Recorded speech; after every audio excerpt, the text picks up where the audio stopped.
This is Akashvani. In the program Spotlight, now we bring you a discussion on geopolitical tensions in West Asia. The participants are Ashok Sajanhar, former diplomat, and Gaura Dhawanlal, anchor. The world today is increasingly and deeply interconnected, and we all know that, particularly at the social and economic levels. Conflict in any part of the world is worrisome. It has huge economic and humanitarian repercussions across. Now, regarding the situation of the Iran-Israel conflict, while calling the situation a humanitarian tragedy, New Delhi has said it is seriously concerned about the escalation of hostilities which threatens the peace and security in the region. We are delighted to have with us Mr. Ashok Sajanhar, who's a former diplomat. Ashokji, welcome to the program. Thank you very much, Gaura. So, do you feel, Mr. Sajanhar, that India is caught in a tight spot over the Iran-Israel escalation? And if you do consider it a tight spot, why is it so? A little bit, if you could share our relations with Iran, with Israel, and what are our concerns? Well, thank you very much for having me on your show. And yes, you are very right that India is in a tight spot. I would say it is not only India that is in a tight spot. I think the whole world is in a tight spot as a result of the potential of the expansion of the conflict between Iran and Israel. But coming to India, let me say that over the last 5 or 10 years, it is not the first time that India has been in a tight spot. India was in a very tight spot when we had to confront COVID-19 at the beginning of 2020. And you had the Chinese troops and the Chinese forces in April of 2020 breathing down our neck and trying to do what they are very good at, do the salami slicing. And then the humanitarian, the economic, the health challenges that it posed.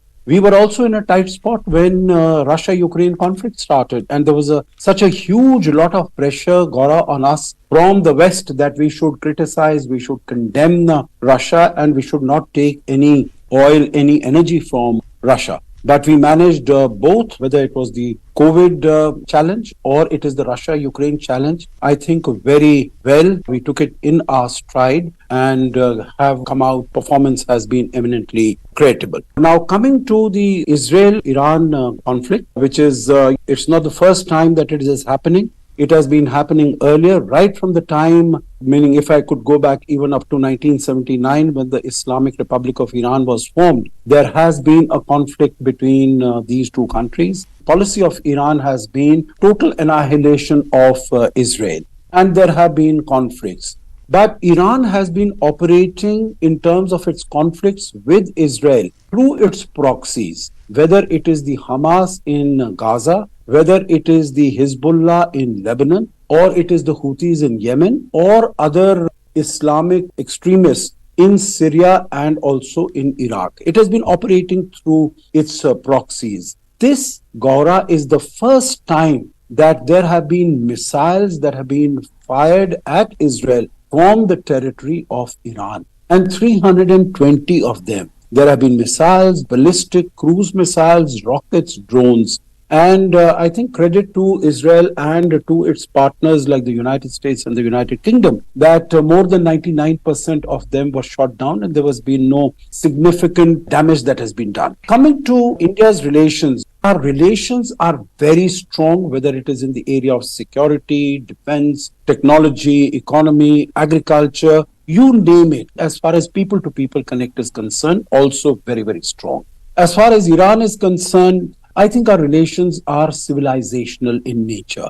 And there is so much that we share in common with each other. We share a common history also. There have been people who have traveled, whether it is Zoroastrians or Parsis, who have traveled from Iran and they have found a home in India. So our relations have been very strong. We have also been very significant importers of Iranian oil till the time, let us say in 2018-19, when under the threat of sanctions by the US President Donald Trump, when we stopped importing oil from Iran, we were importing about 10 to 12% of our total needs. We import about 83 to 85% of our total requirement from other countries, and of that, Iran was the second largest supplier. So our relations with both Iran and Israel are robust and dynamic.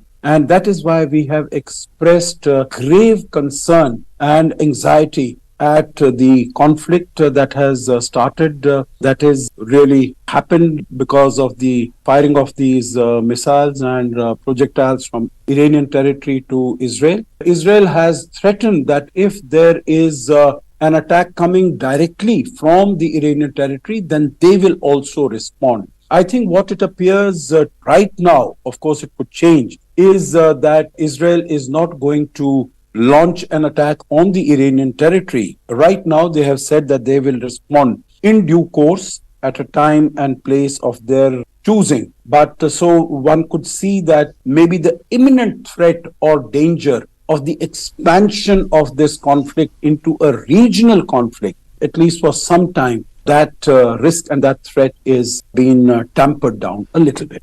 That's a wonderful context to take the discussion forward. And you had used the word response. And a lot of the time, invariably, trigger happy reactions also happen. And I think if you could help us understand, you also shared that we have been in a tight spot diplomatically in other areas also. So what are some basic values behind the stances that we take diplomatically, which have allowed us to, actually walk this diplomatic tightrope with such restraint and success? The credibility of India has increased very significantly over last many years. I'll give you an example.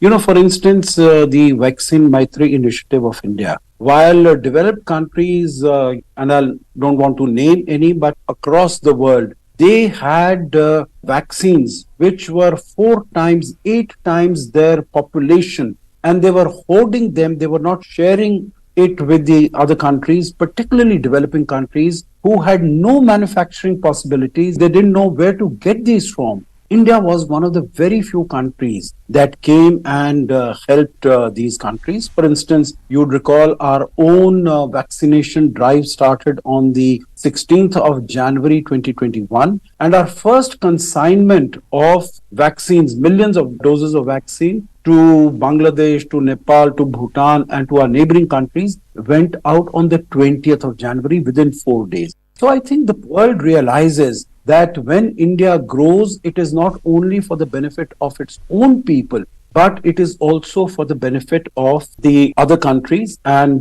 particularly as far as developing countries are concerned. The credibility, the profile, the influence of India, that has grown very significantly, and that is what we saw even at the time of the G20 summit last year, when all the G20 members got together. Number one, to ensure that the Indian presidency was a success. They wanted the Indian presidency that it should not fail, it should be successful. That is how everyone came together, and even the most intractable issue of the Russia-Ukraine conflict, we were able to get a consensus on that on the first day of the conference itself. There are capacities and capabilities in India, of course. Over the last 10 years, we have become a much bigger economy, from the 11th largest economy to the 5th largest economy. So our capacity has increased, and that is why we can work together with different countries and try to bring them together on a common platform. So I think this is something that stands India in very good stead going forward. And that is why our External Affairs Minister has been able to speak to the Foreign Minister of Iran and also the Foreign Minister of Israel. And he has cautioned, he has advised that restraint should be exercised, and the conflict should not be allowed to expand to become a regional conflict. So hopefully that should happen. But of course, there are both geopolitical considerations, there are strategic considerations, and there are domestic political considerations which all countries have. I don't think time permits us. Otherwise, we could have spoken about the domestic considerations of Iran, why it thought that it was essential for it, after all these many years, to come directly into firing these missiles and drones at Israel. And for Israel also, I think there are also domestic political considerations why it would like to launch a punishing attack against Iran. But there are also global geopolitical considerations, particularly as far as the support of the United States is concerned. And even as far as United States is concerned, it is Mr. Joe Biden's election bid in November that he has to keep in mind while taking a position on how much pressure to apply on Israel, that it should not go ahead with this. It's a very complex issue, but at least India can play the role that it should be through dialogue. Both sides should exercise restraint and should not allow this conflict to expand further. Actually, just taking a cue from the earlier part of your answer, and you said that, how India is viewed and the goodwill we have has been earned, and it's not a one-off effort. It's been repeatedly, consistently following the same values, moving on from, there are voices of power which are heard, but India's always wanted to be a voice of sanity. And especially, when you're not wanting to wield power, but to wield restraint and to say, listen to us, because, in today's world where everybody wants to speak, it's very important that you have somebody who wants to listen. And you're saying India has earned the right by its repeated posturing and taking stances throughout. And I think one of the pillars on which this has been that India has no personal ambitions or intentions except to say that we want a happier world, we want a safer world, and we want a more interconnected world and a more humane world. Wanting to now understand from you the humanitarian efforts, whether it's in the Red Sea, the Suez Canal, whether it's working in terms of dire need for other countries, some efforts in this area that we've already put in.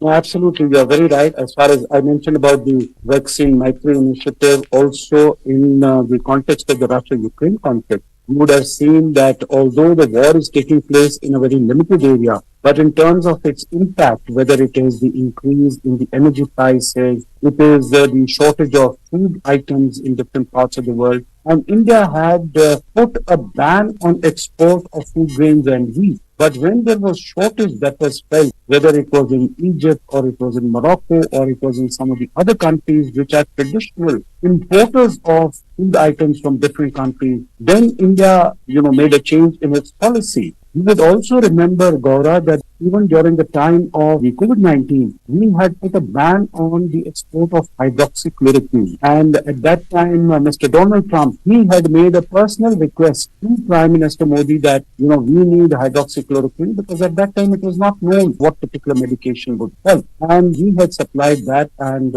then Donald Trump had said that America will never forget this generous action of India. So I think coming back to what you have mentioned about Suez Canal, Red Sea, Arabian Sea, I think India has emerged as a security provider in this region. We have been helping out shipping which has been affected, which has been bombed by the Houthis because of their support for Hamas and actions against Israel. And in that context, there have been many ships that have been bombed, but Indian naval vessels have come to the rescue. Many of these ships, earlier there used to be piracy, which was rampant in this area. The Somalian pirates used to act with freedom and abandon, but Indian vessels have been able to act against these pirates and rescue the crew on many of these ships. And many of these ships, they have not only Indian crew, but crews of many other nationalities. India acts basically with a view of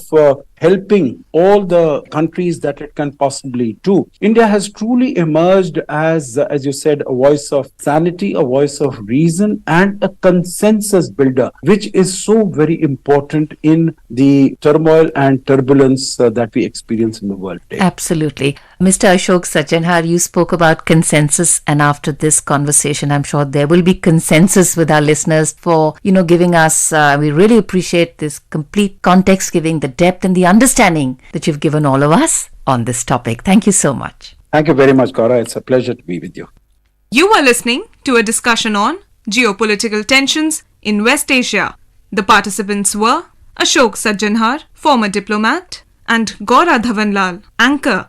This program was produced and presented by the News Services Division of Akashvani. You can listen to it on our mobile app, News on AIR. This program is also available on our YouTube channel, News on AIR Official. You may share your feedback about this program through email at airnsttalks@gmail.com